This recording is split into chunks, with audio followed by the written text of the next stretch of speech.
All right, we're going to start with grammar. So go ahead and turn to page 55 in your grammar books. Page 55. 55 here. Oh, I can't like submit my thing. Like I'll show you what's happening. Like I have, see if I go to Cicerno, where is it? Cicerno Writing Lab and go to classwork. Then I go to this one. Then I go to view assignment. I go to add or create. I usually do file. And there should be something right here, but there's not. And what I usually do is I take this, drag it, like I should be able to drag it, and put it in here and upload it, but it won't let me do anything like that. It's weird. That is weird. And have you tried restarting your computer? Maybe it's glitched. Yes, I have. Oh, I okay. have the work like right here. Here, I'll show you. I have the work all right here. Like I have not been not doing it. I have it like all complete here. Okay. Yes. That's good. I'm glad you're doing it. Yeah, I need to like, I can't submit it, which is weird. Is anybody else having that trouble? You guys are all able to submit your work, or have My computer is weird, and I need my Gmail to be able to actually submit it. Yeah, I've sent a request to change my password. Okay, maybe that's part of it. If you don't mind, Thomas, maybe just hang out for a little bit after class and I'll pull it up on my end and see what it says on my end. Maybe we could figure it out. Yeah. Okay. So just remind me at the end of class to just stick around just for a couple minutes, okay? All right. Okay, so we're going to get started with grammar though. This is page 55. We're talking about clauses. We're talking about two different types of clauses, dependent clause and main clause. And so basically a clause is a group of related words that contains both a subject and a verb, different than a phrase. And we've learned a little bit about prepositional phrases. So anytime you have a phrase, the phrase does not have a verb. It'll have usually a preposition and a noun, but not a verb. So a clause does contain a subject and a verb. Okay, so a dependent clause is a clause that cannot stand alone as a sentence because it does not express a complete thought. Dependent clauses begin with a word that causes them to be an incomplete thought. So in this book, you've learned three types of dependent clauses. A who-which clause begins with who or which. We're going to talk about that more today in the writing part of class 2, because that now is on your stylistic techniques list. And it's in your checklist when you do your writing. Now you have who-which clauses. So you know about that. A that clause, we've talked about that a little bit, begins with the word that. And then an adverb clause begins with a www word. Remember, that's the www.asia word. And so we'll learn more about that as we go through this book. A dependent clause must be added to a main clause. And here we're talking about main clause. A main clause is a clause because it does contain a subject and a verb. A main clause expresses a complete thought, so it can stand alone as a sentence. Sometimes we have two main clauses together, and usually we have a coordinating conjunction between the two. But main clauses can stand alone, so you can take those apart, and they are complete sentences in themselves. Okay, so for example here, families lived in the forest. That's your sentence. It has brackets around it because that's how you label a main clause in this book. So when you're doing your homework and you're looking for a main clause, you're going to use brackets like this. around the main clause. Every sentence must have a main clause. Sometimes they have more than one, but every sentence in English must have at least one main clause. Here's another example. Families lived in the forest because they lost their homes. So in addition to the main clause, a sentence may include one or more dependent clauses. And I know this is an adverb clause because the word because is there. And remember the www.asia.be, that be is actually the word because, it stands for that. So this is two different clauses put together. The first one is main clause because it's a sentence by itself. And then the adverb clause is here because it begins with a www word. Okay. When you mark it, you're going to place square brackets around the main clause like that, square brackets. Write a V above each verb and an S above each subject. Remember, every main clause has a subject and a verb. Here's your example. This is how you're going to mark it. Usually, Robin practiced archery in the morning.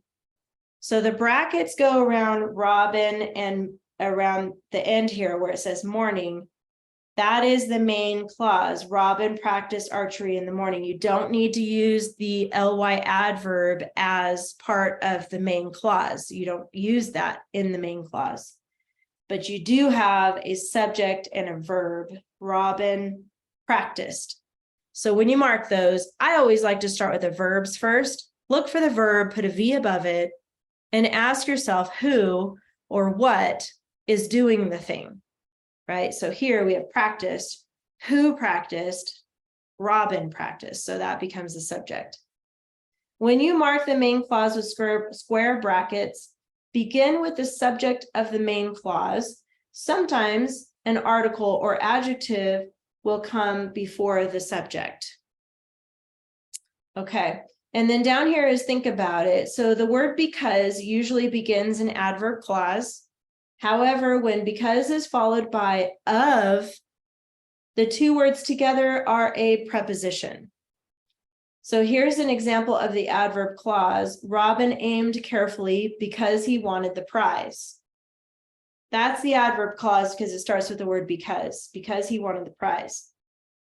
Because he wanted the prize is the adverb clause. The pattern is the www word because plus the subject he plus the verb wanted.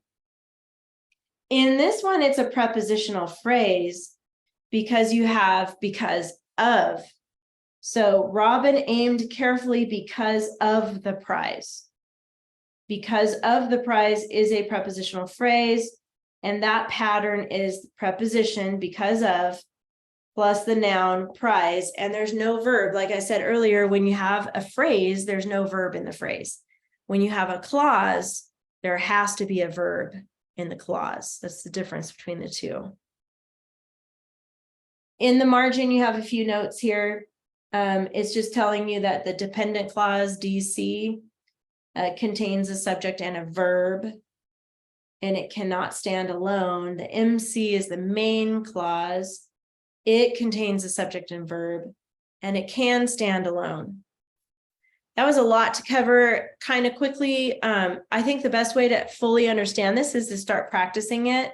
And when you do your homework, you're going to be labeling both the dependent clauses and the main clauses in your sentences, along with the subject and the verbs. Okay, any questions so far? I see no. Okay. Go on to the practice page. This is page 57.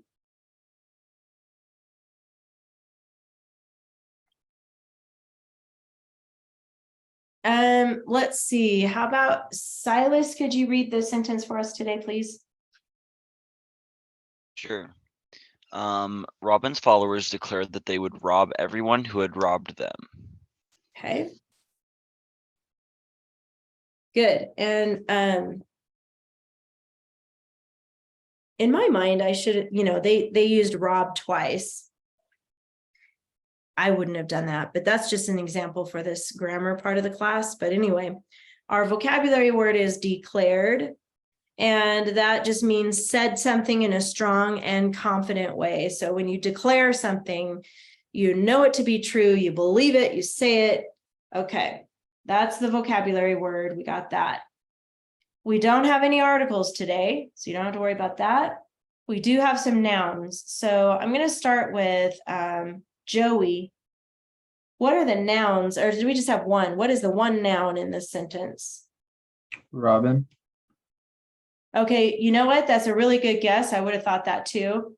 But since it has an apostrophe S, that changes it to an adjective. So this would actually be an adjective. So it's actually followers. That's the noun. Does that make sense to you, Joey? Yeah, it does. Okay, cool.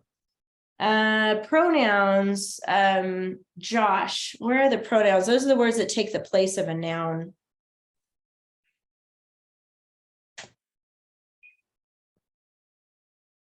Words like he and she, or if it's plural, they, words like that. Them, they, Yes. there's one more. Care. Is it who? It's actually everyone. This is one of those indefinite. Remember we talked about indefinite pronouns a while back. So it's generic basically, but everyone is referring to the people. Okay, good. Let's see, moving on to, let's see, Thomas. Well, we already gave away the adjective. Let's go ahead and label that, because that word Robin's followers describes the followers. So Thomas, how about the who, which clause? Where would I find that? I gotta say, who? Yeah, it starts with who, but how far does it go? Them. Good. So who had robbed them is the clause. And we're going to label it like this with a W/W. And you want me to do the other one? Yeah, go ahead and do the next one since that was pretty short. We gotta go with that. Good. That clause. And then where does that one end? Everyone. Yes. So that they would rob everyone is the that clause. Very good. Okay, Silas, main clause. Where's our main clause? What's a main clause again? What's like the Okay. definition? Good question. So a main clause is the one that has the subject and a verb. And I will give you this clue. We've already labeled the that clause and the who, which clause. So I'm really, assuming just Robin's followers declared. yes, exactly. You got it.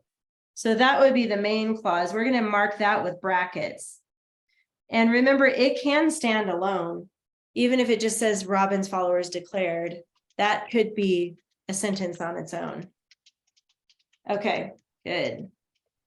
And then we've got the subject verb pairs. Now that is within each clause. So you're going to have a subject verb pair in the main clause, in the that clause, and the who, which clause.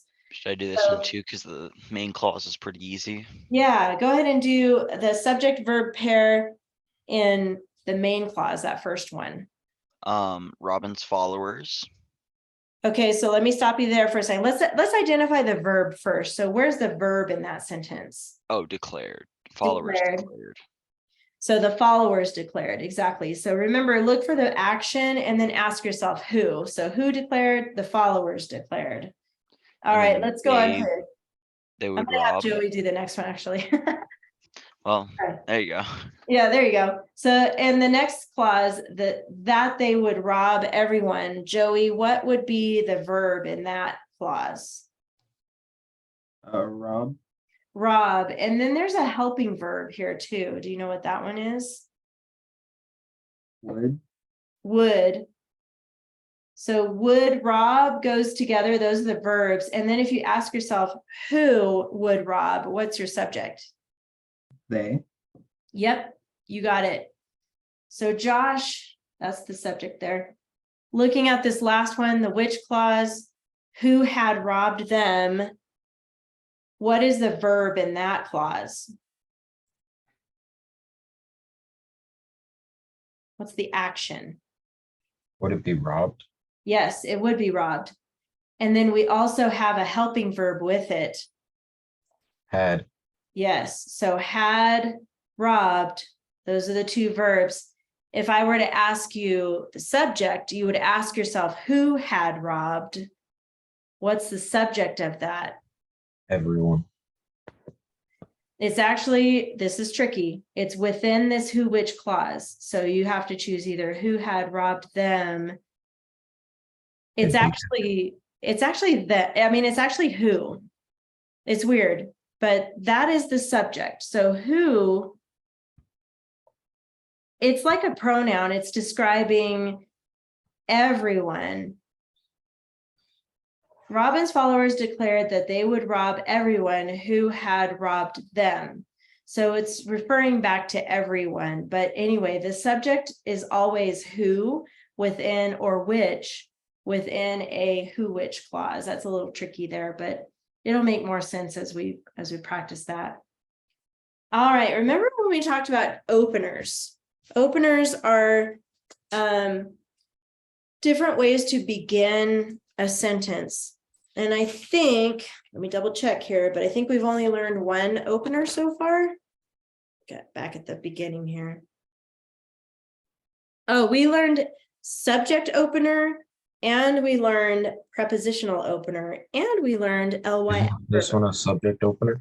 This one is a subject opener, even though it starts with an adjective.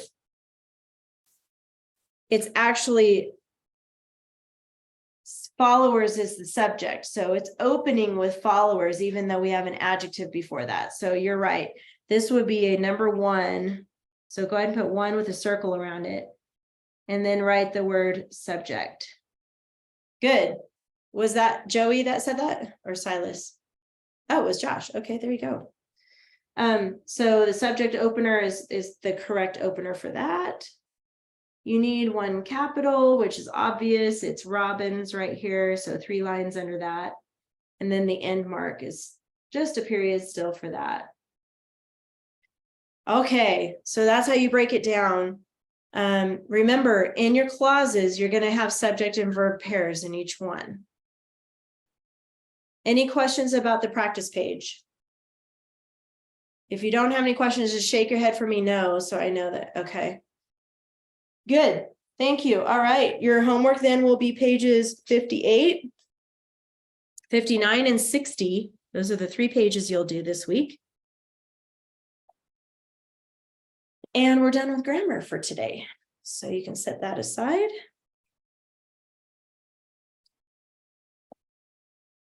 Okay.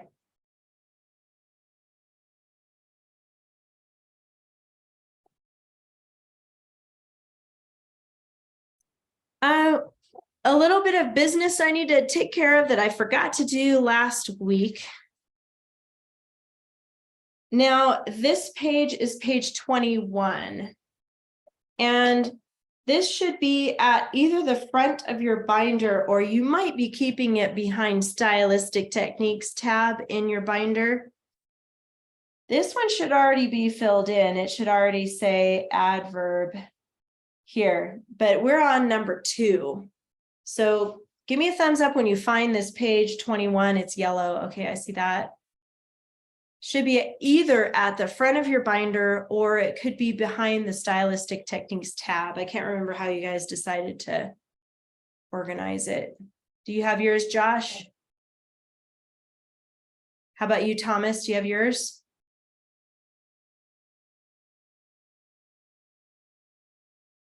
It's yellow, page 21.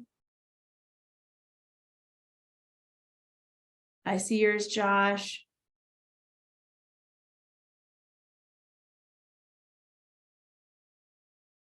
Everybody have yours? Give me a thumbs up if you got it. Okay. We're gonna do number 2.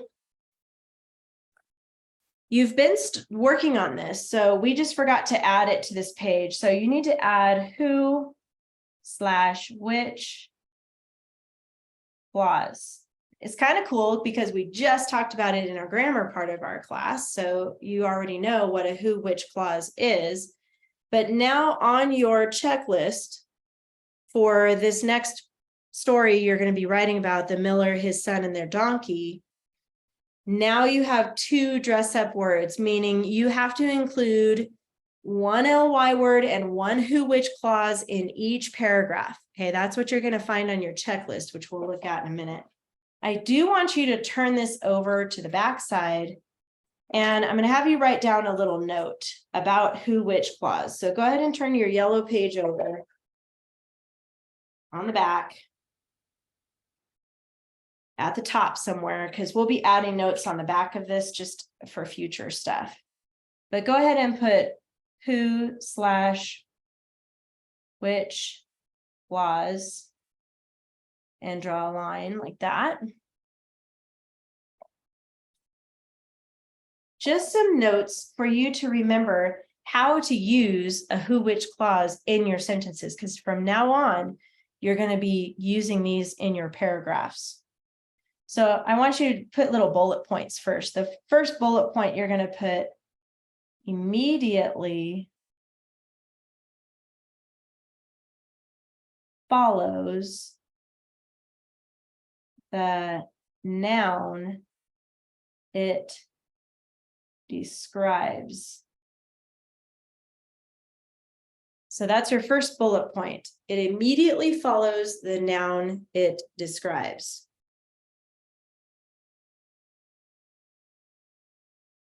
The next bullet point, you're going to write the word who and a dash.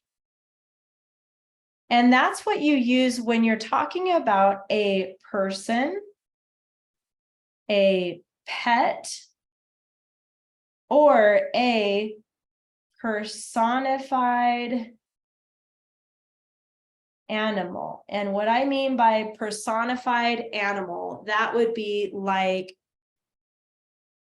the eagle and the jackdaw. Remember that one we did, that Aesop fable? Those are, there was jealousy involved. There was, a little competition. The eagle was, doing something cool and the jackdaw wanted to be like that. Those are personified. They're like humanistic characteristics, right?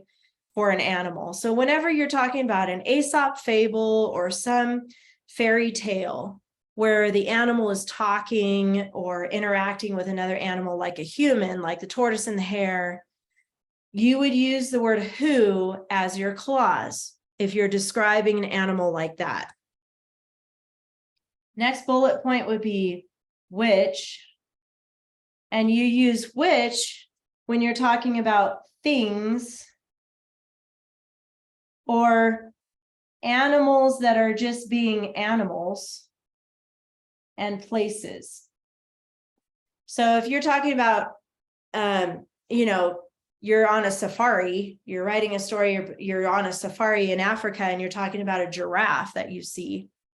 And the giraffe is just being a giraffe, maybe it's eating from a tree or whatever. You would use the word which when you're describing more information about the giraffe. Remember using who if the animal is the character that has personality like a human. Okay, those are examples of when you use who and examples of when you use which. Another bullet point is just put middle of sentence.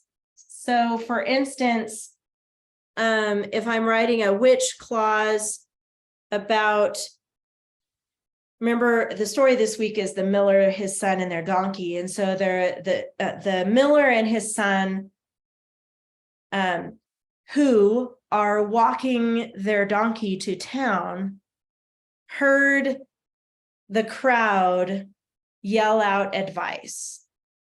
Let me say that again. So the miller and his son who were walking their donkey to town heard a crowd yelling advice. Okay, so I'm using who for both the miller and his son. They're people. Okay, that's an example of how it fits in the middle of the sentence. And then the last little bullet point right here is use commas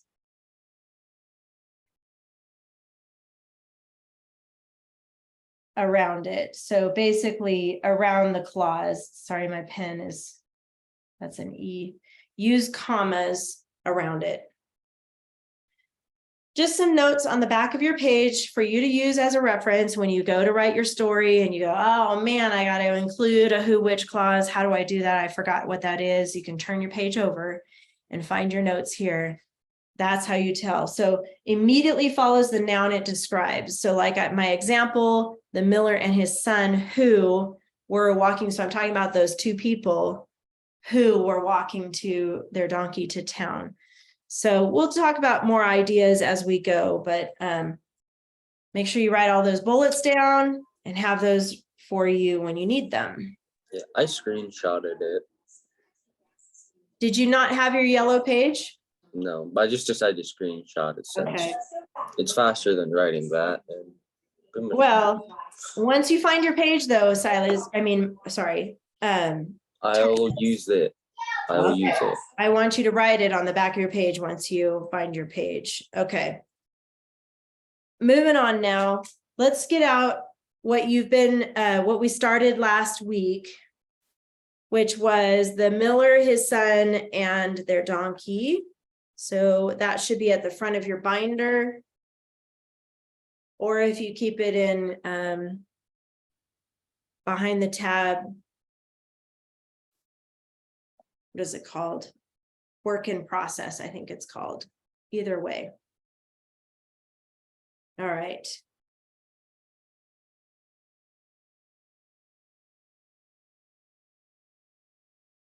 Looking at this story, this is another Aesop fable. So, and in this story, we do have an animal, the donkey. And if you remember, the donkey actually does have a little personality, kind of humanistic characteristics, because he didn't like the way he was being treated. So the fact that they point that out makes him sound like he's able to think and process and feel like that. Okay, so I'm just going to reread this really quickly to get it fresh in our minds. And then we're going to go back to the retelling narrative stories. We're going to go back to the story sequence chart. So let's look at this first really quick. I'm just going to read it to you guys. And then unless I have any volunteers to read it, does anybody feel like reading the story to us today? It's so sad that the donkey died. Well, we can assume the donkey died, but It died.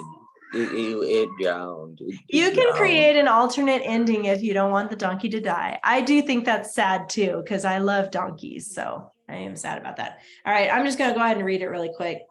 A poor miller and his son were taking their donkey to town to sell him when they passed a group of women chatting by the side of the road. Why walk when you could ride? They asked the pair. So the old man helped his son mount the donkey, and he continued walking alongside. Then they met an old man who shouted, "Get down, boy, and let your old father rest his weary limbs." Upon this, the miller made his son dismount, and he got up on the donkey. Next, someone in a crowd called out, "Why, you lazy fellow, how can you ride while the lad there is can hardly keep up?" Therefore, the miller immediately brought his son up with him. They had now almost reached the town, and a man commented on how they overloaded the animal, saying, "You might as well carry him as he carried both of you." So the miller and his son tied the donkey's legs together, which with the help of a pole, they carried him on their shoulders, staggering over a bridge near the entrance to the town.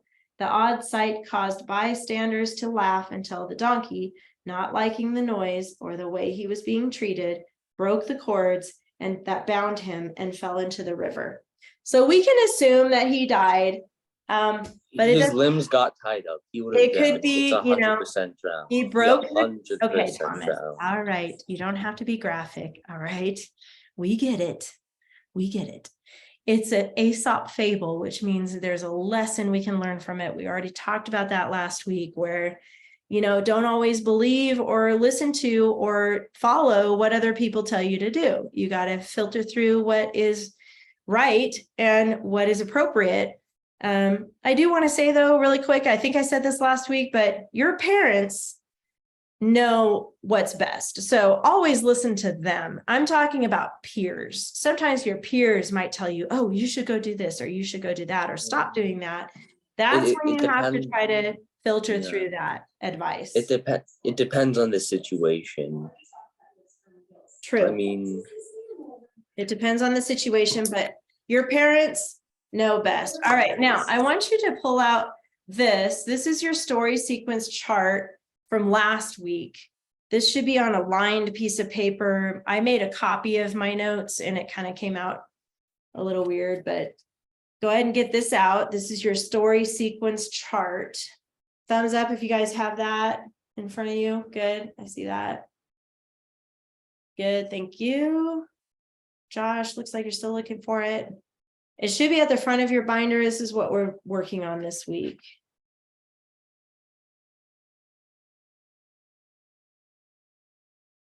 This is a new, let me know, Josh, with a thumbs up when you find it. I'm going to keep going though. You can look while I talk. A new way to set up a keyword outline. But you'll see that the Roman numerals are here and you still use the numbers. We still have the same rules with 3 words and symbols, numbers, abbreviations, all of those are free. So those rules still apply. The difference here is we have a chart and we have some notes on the left side of our outline. And we talked about how movies and series and books, a lot of times stories and movies follow this type of format. Not always, because I have a feeling Thomas would tell me that's not always true. And you're right, there are certain movies that don't follow this format, but a lot of them do. Okay. A lot of them, or shows, start out introducing the characters in the setting. Usually that comes in first. Characters and setting. And I mean, sometimes they introduce the villains first. Which is a character, so that's fair enough, right? You have, who are we talking about? Who's in the story? Where are they? Hold on. Can you guys hear me okay? I think oh, can you guys hear me okay? Okay, my husband connected his AirPods, but I think, okay. I just wanted to make sure he didn't connect to mine. That's happened before. So if you hear my husband's voice, you just tell me, okay? That would be weird. Okay, anyway. We won't tell you. I know, that's what I'm worried about. Exactly, Silas. Oh boy. And then it's telling, like, what is the character like? What is the situation? What is the image and the mood? Okay, that's in the first section here. We already filled this in last week. So there's the miller and his son, but we're starting with the miller. He's poor and he's going to town. He's taking his donkey to town. And then he has a son with him. His son is young and obedient. And then they come across those people along the way who are opinionated and bossy. And then they're on the road, it's a long road all day long, something like that, about where they are in the story. Then we moved on to the middle section of the story, which is the conflict and the problem. That's typically how these stories go. You have the introduction of the characters and setting, and then there's a problem or a conflict. So what is the problem? What do they want and need? What do they think? What do they say? What do they do? This is where we left off last week. This is Roman numeral 2. This represents the second paragraph of your story. There's women, and they are telling them, why walk when you can ride, right? They're saying you should ride the donkey. And so S, we circled up here, represents the son. So the son gets up on the donkey. And then they come across an old man that says, the father should ride the donkey. That's not fair to the old man. He's weak and weary. let the father ride. So the son, and then we drew a little arrow down. So the son gets off of the donkey, and now the miller, which is the father, gets up on the donkey. Now we're on to number 2. So we're still talking about the conflict and the problem that's going on in this story. So after, and you can have your original story nearby so you can look back on it. After the old man says the father should get on the donkey, and then comes somebody else right here. Next, someone in the crowd yelled out, "You lazy fellow, how can you ride while the lad there can hardly keep up?" So this is where he's talking about that poor boy, and now they both get on the donkey, right? So let's put in parentheses or in quotations right here. Let's put poor boy. And now we have S, which is the son, gets on the donkey, and the miller, M with a circle, gets on the donkey. Now, I've used on twice. Can you guys see that? I know it's kind of scrunched right there. Let me see if I can zoom in. Okay, so basically we got poor boy, son on, miller on. Technically, I have 4 words there, but I'm letting it slide this time only because they're short words and it's explaining what's happening. Who's getting on the donkey? Okay, so they're both riding the donkey at this point. And what is happening to that poor donkey at this point? They're both sitting on his back. What's happening to the donkey now? Anybody want to say? He's getting tired and preparing to die.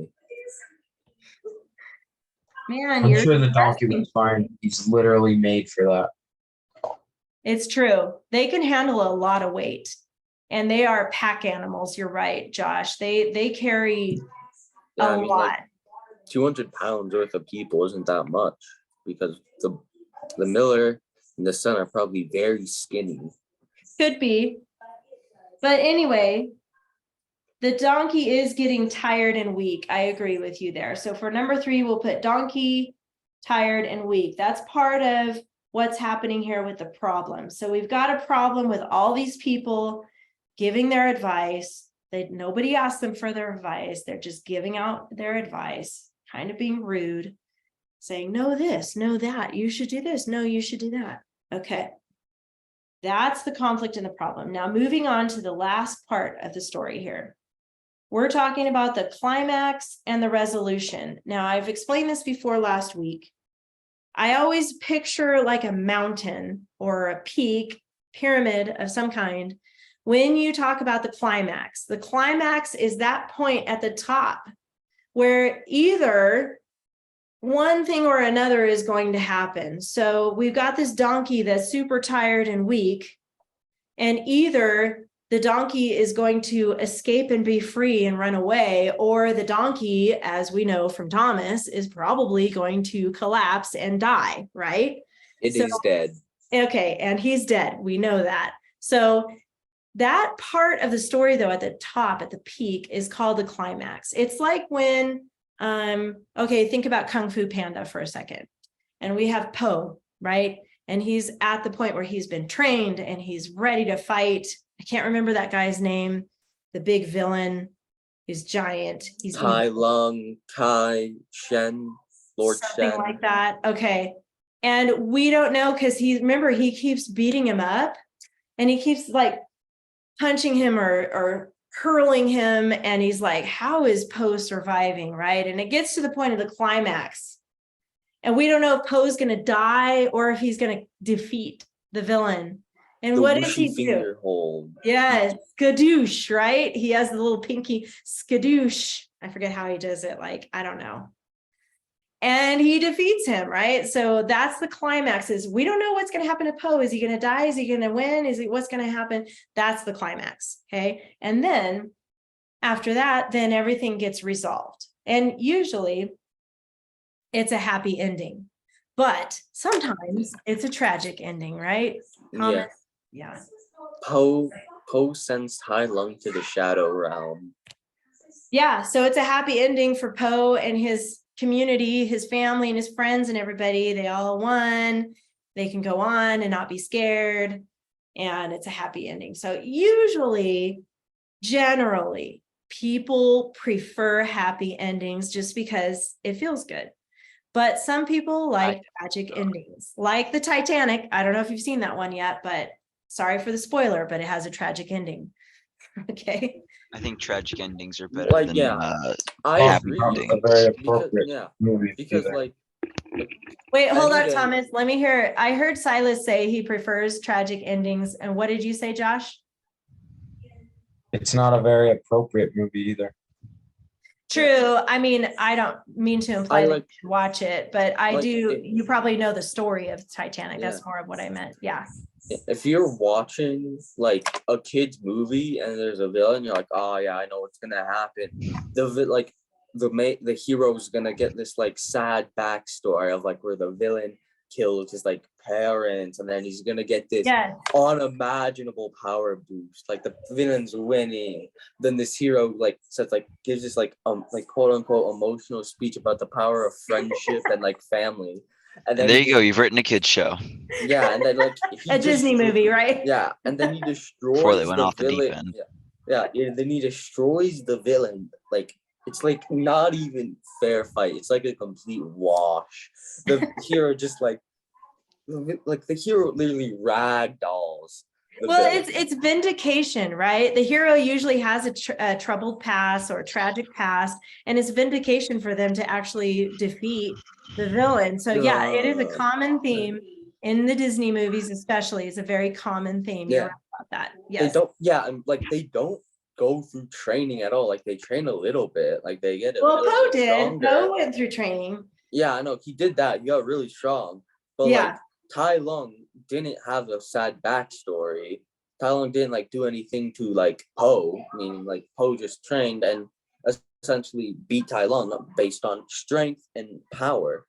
It's just like Lord Shen, like he did like scar Poe emotionally, but he overcame that and essentially like he didn't train. He didn't get really of a power boost. But then Okay. Kai, he trained and got like a power boost. All right. Okay. I'm going to stop you right there. I know you could go on. You know, you could be a movie critic. Maybe Yeah. you should think about that as a career, because you know how to analyze characters and backstories and all the foreshadowing and all that. So maybe you should consider that as a career someday. All right. Back to this though, because we have other stuff we got to do. I'm enjoying the conversation though, so that's good.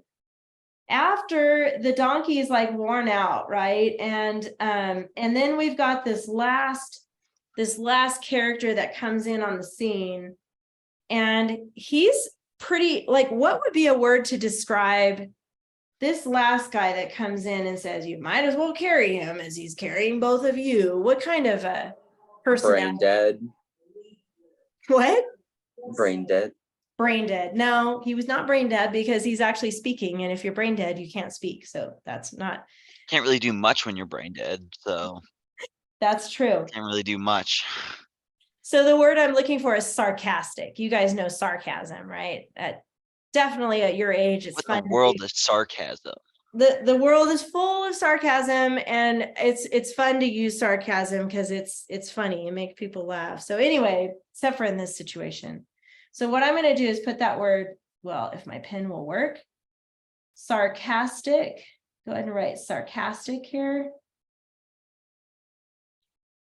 And then I'm just going to draw a little stick figure as my symbol. There's a sarcastic man, and he says, you carry, I'm going to have to go outside my box here because I'm running out of room. You carry D, which is the donkey, right? By the way, let's circle D at the top here too. So we've got S for sun, M for Miller, and we've got D for donkey. So here we got this sarcastic man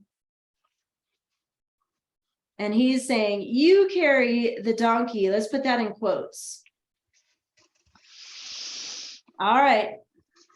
So now we don't know. We do know. Just kidding. We know, but we're going to pretend for a second that we don't know. This is the climax, right? This is like, okay, the poor donkey. We don't know what's going to happen, even though we do. I know, Thomas, that we do. So we're pretending, okay, what's going to happen next? So how do they tie up this, or how do they carry? I gave it away there, but how did they carry the donkey? With a pole. With a pole. So they tie, pull, and then they carried him, right?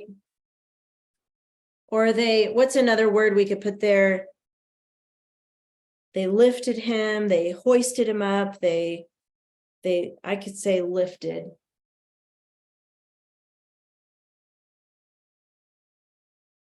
So they tied him to a pole and then they lifted him up. Just going to draw an up arrow. And then after that, they go over the bridge. I have a theory. Okay. So I don't think the donkey died. I'm with you, Josh, but what's your theory? It says the donkey broke the cords. Which But therefore means his but legs are donkey- Wait, released Thomas, to let Josh freely to talk. run out of the river. But can donkeys swim? Yes, they can. Yes, But they it's can. it's a river, meaning he'll probably inhale a Okay, bunch of water, Thomas, which will cause Thomas. him to drown on Guess land. what?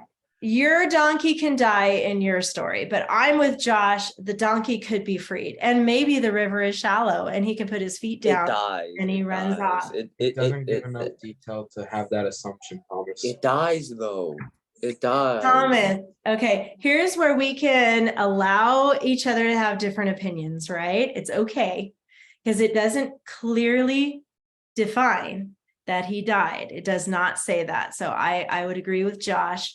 And however you guys want to wrap up your story, I know how Thomas is going to wrap up his story, but the rest of you can decide how you want to wrap up the story. But from here, Yeah.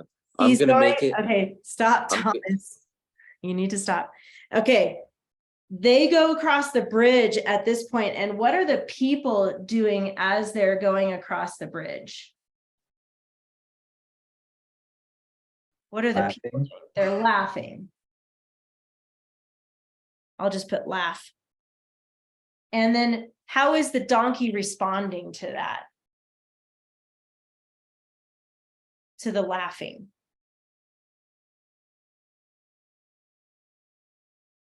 He didn't like it, right? I see you shaking your head. He didn't like it. I'm going to put that he was spooked. I don't know if you know much about horses and donkeys, but in real life, I have horses and they get spooked pretty easily. I have this one horse. His name is Kansas. Actually, I just recently sold him, so I don't technically have him anymore. But Yeah, anyway, horses are absolute cowards. they not always, but this particular horse was scared of everything. Yeah. Like Yeah. a leaf blowing across his pen, or a paper bag or something. It was always like, oh, what's that? What's that? I'm so scared. Yeah. So I'm gonna make the donkey's death as gruesome as I possibly can. I would not want you to do that, Thomas, because for this particular story, you're retelling the actual story, and there is no gore in the story. So well, I mean, don't the want you to yeah. include that.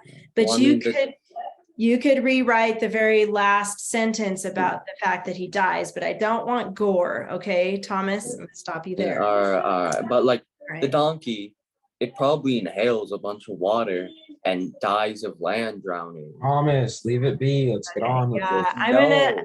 I'm gonna take off your ability to share if you keep going. So let's stop, okay? All right, so then at this point, the donkey's spooked.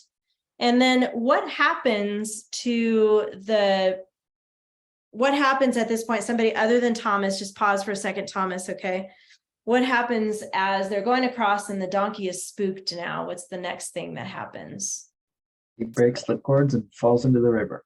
Good. Okay, so let's put breaks, falls, and river.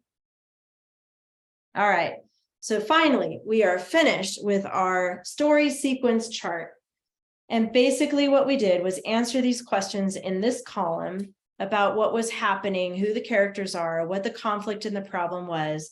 Now you've got your 3 paragraphs. So your homework for this week will be to rewrite this story. Now you're going to follow the same theme. You're going to use your keyword outline to retell the story like you've been practicing. So let's get it set up. Go ahead and get a new clean lined piece of paper out.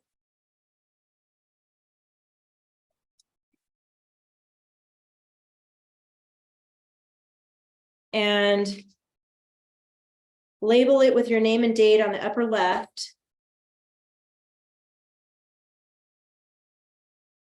Oh man, I forgot about something.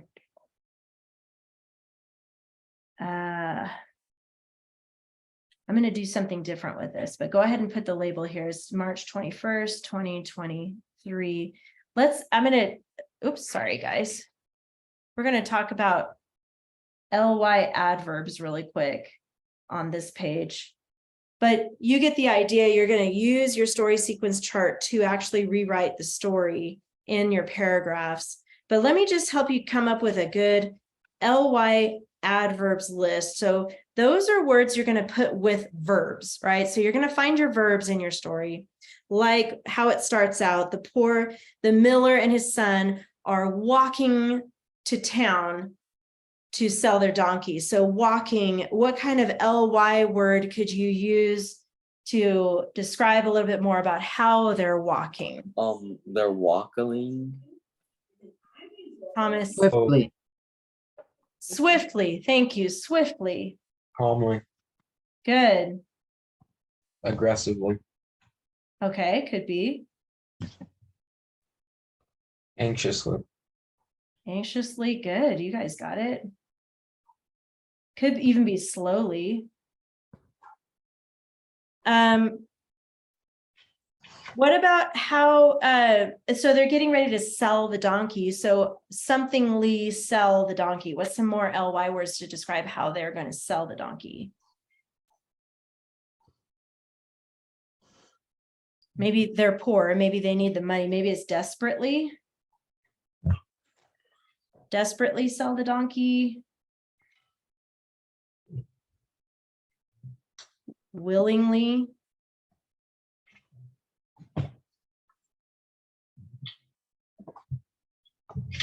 Think about how the people, the bystanders, are yelling out advice. There's something Lee yelling out advice. What's an ly word we can use there? Freely. Okay, freely, good.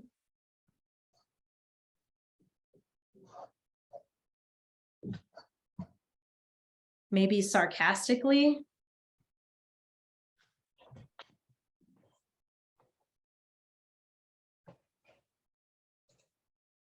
How about the part where the donkey falls into the river? He somethingly falls into the river.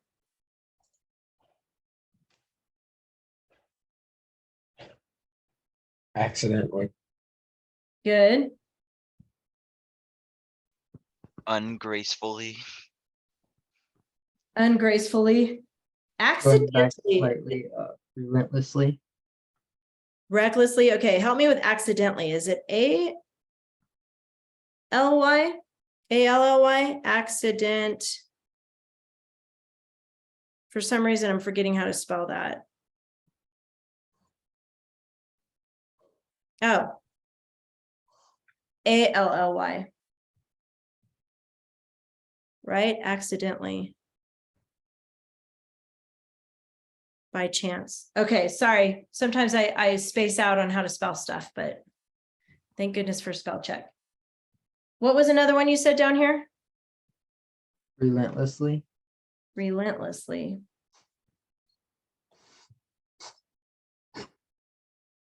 Could be tragically. Nervously. Say that last one. Nervously. Nervously. Okay, I'm going to start a new column here. Nervously. Pitifully. Okay, you get the idea. You got a great list now of different ly adverbs that you can choose from. Keep this near you when you're doing your homework.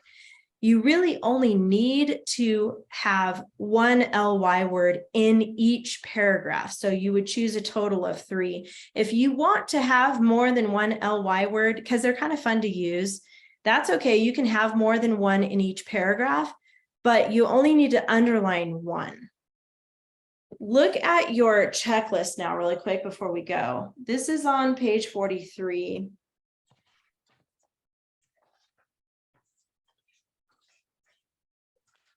The top is our usual stuff. Name and date, upper left-hand corner, like we always do. Most of you type. If you handwrite, that's fine. You need to make sure your composition is double spaced. Remember, you check these boxes as you go. This is how I grade your homework. So make sure as you complete those things, you check your boxes. I do want you to upload this with your story as well. You need to have a new title. So you are not going to call it The Miller, His Donkey, and The Miller, His Son, and Their Donkey. You're not going to call it that. You're going to give it a brand new title following these title rules. The horse, the child, and the parent. The donkey, the miller, and the son. No, something completely different. Remember, the rule here is 1 to 3 keywords from your final sentence. Horse, That's the child, what you're and gonna parent. use. It could be, it could be something like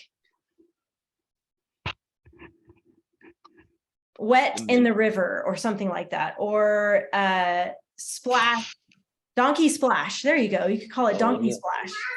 Or the creature, the creature, the person, and We're the not younger playing donkey. person. Here's the key though. You need to have 1 to 3. Remember this part, keywords from the final sentence. So you need to have your title have at least 1 to 3 of the words from your final sentence. That's the rule right here. Don't forget that.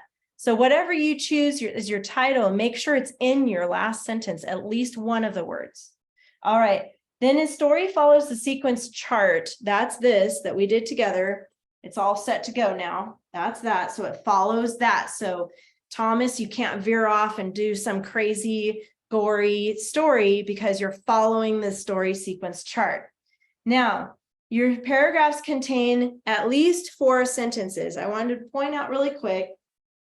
The Roman numeral is 1 sentence, and then you've got 1, 2, 3 underneath. That makes a total of 4 sentences. So each paragraph should have at least 4 sentences here, here, and here. So really, you can write this story in 12 sentences. It does not have to be long.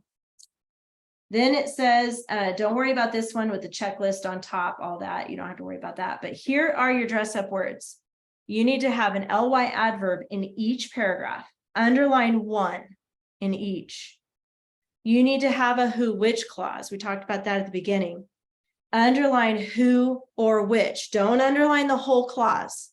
You're going to underline the who or which in each paragraph.